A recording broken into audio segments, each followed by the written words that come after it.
What's going on today, guys? Today I'm going to be showing you how to do a PCV reroute on a 2020 and up Duramax and the parts you're going to need. For the parts y'all are going to need, you're going to need a 7/8 cap from HSP and also a 7/8 to 7/8 hose coupling and 3 17 to 38 mil hose clamps. To get started with this installation, you're not going to need to do very much. It's a pretty easy one.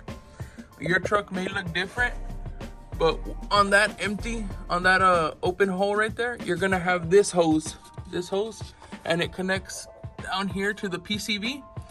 What you're gonna need to do is you're gonna unclamp it from over here. It's gonna have like a band clamp. You're just gonna have to pull really hard on it. It'll come off, and then cut that off, and that's where you're gonna put one of your hose clamps. Right here, you're going to just twist the hose, and it'll turn around. And it's gonna look real factory. It's gonna turn like that. Oh, I forgot to mention, you're also gonna need a 7/8 hose, about 5 feet of it. I just used heater hose, and that's where your 7/8 adapter to 7/8 adapter is gonna connect these two pipes together. And I ran that down to the frame rail and zip tied it out of the way. All right, guys, and it's real simple. All you need to do is get your cap, place it right here on that open hole that you uncovered, and then slide it all the way down. And then from there, you're just gonna throw a hose clamp on and clamp it down into place so that it doesn't come off. Sorry, my hand was in the way. I can't do that while I'm holding the phone. So then you'll just tighten that. From this angle, you can see where I ran the heater hose down and along the frame rail. And then from there, that's where you're gonna put in your 7/8 adapter. You're gonna wanna push it all the way down in there. Let me see if I can do this in one hand. Get it all the way in there. And then you're gonna take this hose that you twisted from your PCV and you just push it on, and you're gonna put your 2 hose clamps. Make sure it doesn't come off. Your 2 hose clamps clamp down there and a clamp up top on that one. Let me put y'all down, and then I'll get that on there and I'll show you what it looks like done. Once you get everything tight, it should look like this. Tighten down the cap.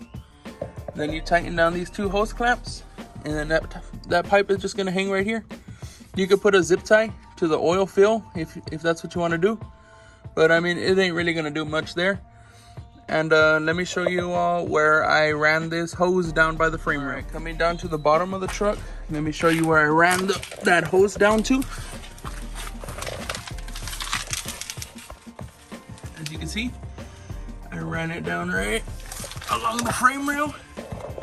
Sorry for the camera. And you can see it pops out right there. Came down to the side of the motor, side of the transmission, followed the frame rail, zip tied it up so it doesn't get in the way of any moving parts or anything. And it stays right here, just out of the way. It doesn't bother anything. One last thing I forgot to mention is you don't need any tuning or anything. This will not set off any codes. Your truck won't have any check engine light or anything. And just to show y'all, let me turn it on for you.